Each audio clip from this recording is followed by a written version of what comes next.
2025 دي السنة اللي ابل ناوي تغير شكل منتجاتها بالكامل، من سماعات ايربودز برو 3 بقدرات جديدة لاير تاج 2 اسرع وامن، ولسلسلة ايفون 17 اللي هتقدم تصميمات جديدة وموديلات اول مرة نشوفها، واخيرا الابل واتش اللي هتيجي تدعم قدرات ال 5G وقياس ضغط الدم، ولحد ماك بوك برو بمعالج M5 الثوري، وكمان ممكن نشوف جهاز جديد تماما للبيت، حاجة كده مختلفة عن اي منتج ابل قدمته قبل كده. كل ده هنتعرف عليه في فيديو النهارده. اهلا بيكم، معاكم ميجو.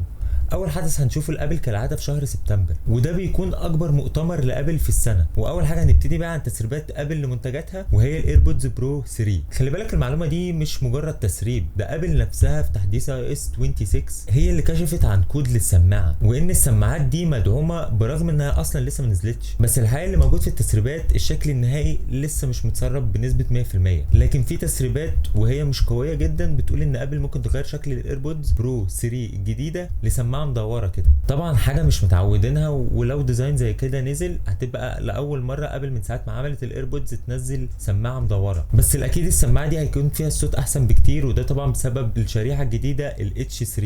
الميزه دي كمان هتحسن من جوده النويز كانسليشن او عزل الضوضاء في الايربودز. انما التحديث الاقوى والاكبر لايربودز برو 3 وهي الصحه، ابل هتضيف سنسور جديد في الايربودز برو 3 يقيس نبضات القلب وانت لابس السماعه. ميزه حلوه، وكمان لو انت مش معاك الابل واتش تقدر ان انت عن طريق بقى الايربودز والموبايل تقدر ان انت تعرف نبضات قلبك. تاني حاجه بقى ابل هتقدم عليها تحديثات، وهي الاير تاج 2. وشكل المنتج ده نفسه مش هيتغير عن شكل الاصدار اللي قبليه، لكن داخليا حصل تحسينات على المنتج ده. وابل حطت شريحه جديده الترا وايد باند جوه الاير تاج 2، ودي من مميزاتها بتخلي المدى اوسع 3 مرات عن الاير تاج الاولانيه، فانت عندك التتبع هيبقى اسرع وادق كتير من اير تاج 1. ومش بس كده، ده بيخلي الامان بتاعه ومحاوله تعطيله او التلاعب فيه بيخليه اصعب بكتير عن الاصدار الاولاني. وطبعا اهم جزء في المؤتمر بتاع شهر سبتمبر لابل وهو الايفون. هيكون معادنا مع ايفون جديد كالعاده زي كل سنه، وهو ايفون 17 اللي هينزل باربع موديلات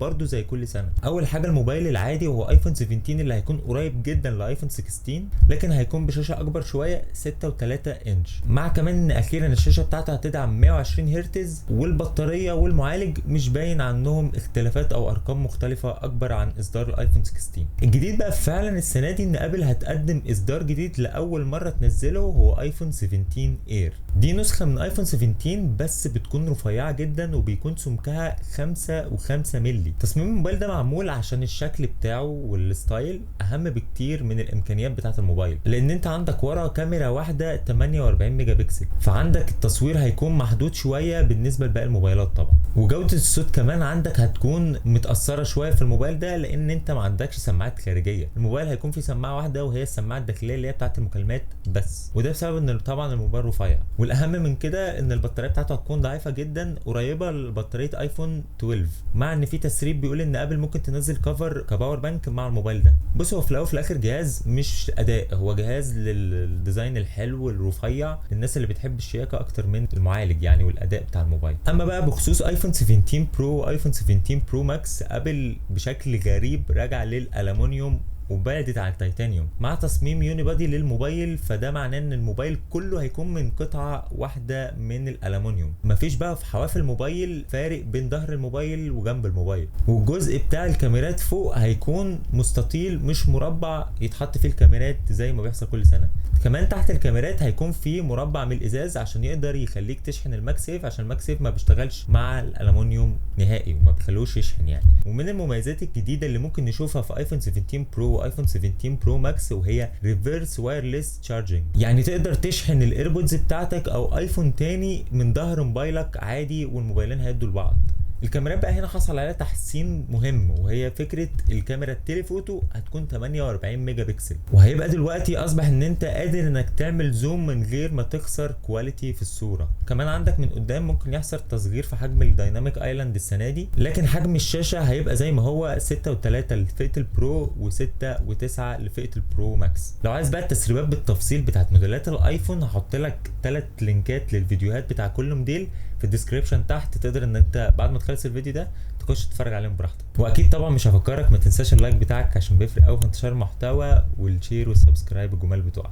كمان بقى من ضمن المنتجات الجديده او التحديثات اللي ابل هتعلن عنها في مؤتمر سبتمبر، هيبقى عندنا ابل واتش الترا 3 وابل واتش سيريس 11. مش كده وبس، عندنا كمان نسخه جديده من الابل واتش اس اي. ابل واتش سيريس 11 هتكون اول ابل واتش ابل تنزلها بتدعم تقنيه ال 5G، بتقنيه جديده كده اسمها 5G ريد كاب، وهي تقنيه يعني خفيفه عن تقنيه ال 5G، يعني هي حاجه تنفع لاجهزه السمارت الصغيره يعني. ده هيخلي السرعات اعلى من غير ما يبوظ البطاريه بتاعت الابل واتش، وفي احتمال كبير جدا انها السنه دي تيجي بقياس ضغط الدم. الميزه دي بتتسرب بقالها كذا سنه في التسريبات، بس لو ضافت السنه دي اعتقد انها هتبقى حاجه قويه للابل واتش سيريس 11. طبعا هي ميزه تقدر تشغلها زيها زي نبضات القلب وتديك نوتيفيكيشن لو في حاجه غلط او حاجه في صحتك لا قدر الله. انما بقى ابل واتش الترا 3 هتاخد تحسينات اكبر شويه عن ال 5G دي، كمان هتدعم الاتصال بالاقمار الصناعيه اللي هتكون مفيده جدا خاصه في الحالات الطارئه، وان كمان الساعه دي موجهه للناس الرياضيين والناس اللي بتتسلق جبال والقصه دي، فاعتقد دي ميزه هتبقى مفيده جدا ليهم. انما بقى ابل واتش اس اي